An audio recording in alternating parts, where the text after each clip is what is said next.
Donald Trump said he was ready to meet with Vladimir Putin immediately, again referring to the Russian president's readiness. "From what I've heard, Putin would like to see me, and we'll go as soon as we can," he said. This statement by the US president was a continuation of his calls to make a deal and stop this ridiculous war in Ukraine.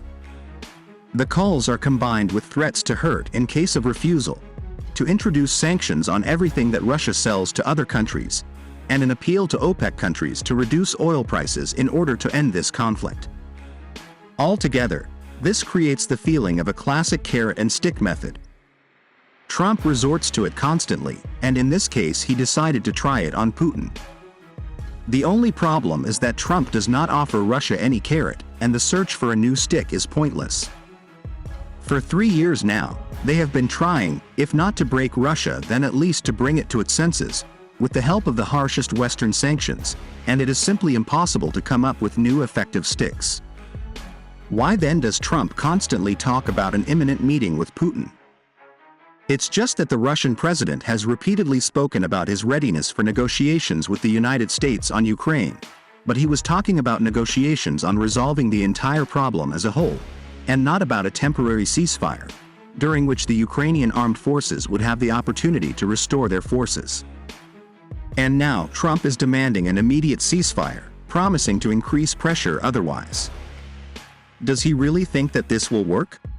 Maybe Trump simply wants to make the meeting impossible, to wait for Putin's negative reaction and declare that Russia is stubborn and peace in 24 hours, or 100 days is impossible, although he has made every effort to achieve it. And then begin transferring Ukraine to the balance of Europe, let the EU pay for weapons for Kyiv, provide financial assistance and generally deal with this European problem. This point of view is quite widespread but incorrect.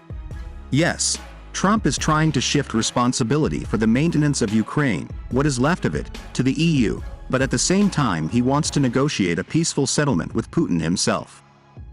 That is, Donald is going to decide the fate of Ukraine by convincing Putin to accept American conditions. What are they? Neutral Ukraine refuses NATO membership and the military path to return the territories that Russia controls at the time of the agreement. Western countries become the guarantor of Ukraine's security, and sanctions are partially lifted from Russia.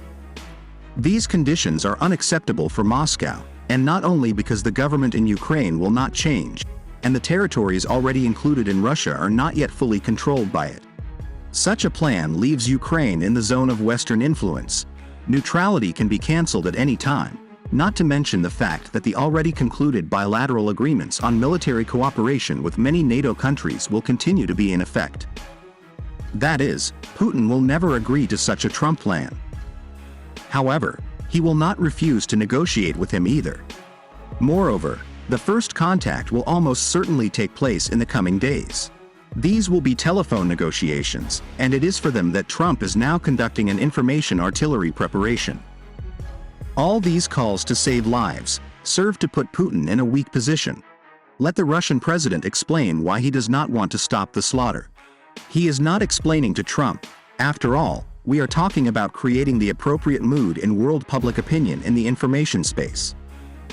It is clear that Putin will not make excuses. The position of the Russians is well known and understandable. They do not need a truce but the elimination of the causes of the conflict. The West must not only stop frightening its own people with the Russian threat, and this continues.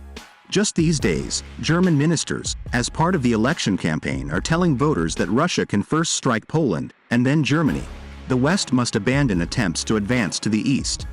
The United States and Europe must abandon plans to integrate Ukraine, that is, the western part of the Russian world, into their geopolitical space. This is a non-negotiable condition. In principle, there can be no concessions from Russia here. Everything else can be discussed and agreed upon, including the form in which the West's renunciation of Ukraine will be expressed.